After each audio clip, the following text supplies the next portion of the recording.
Rava Upma can be made many different ways with many different kinds of seasonings, but I feel that it's the texture that is really critical to make a good upma. At least for me, even a great seasoning cannot salvage a hard and dry upma, but just a simple seasoning also tastes really delicious when the upma is soft and fluffy.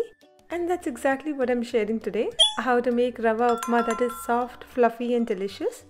And this is a simple South Indian style upma that is easy enough for beginners as well. So let's get started.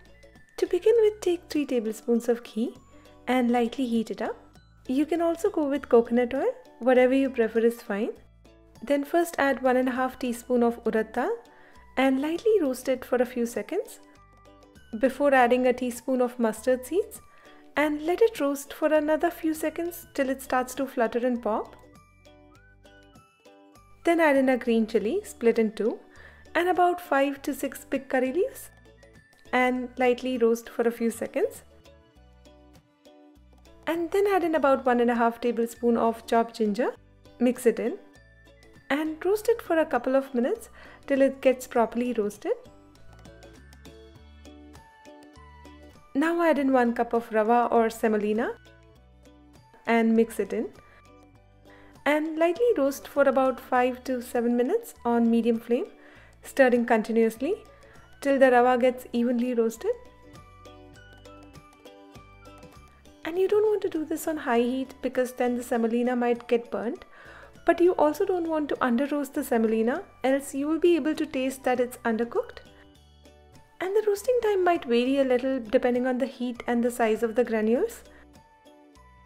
So it's best to watch out for the color. Rava is properly roasted when it turns evenly dark cream or golden brown. Then add a teaspoon each of salt and sugar and mix it in. Of course, sugar is technically optional here, but I definitely recommend adding it. It of course doesn't make the upma sweet, it just adds a distinct taste that I enjoy.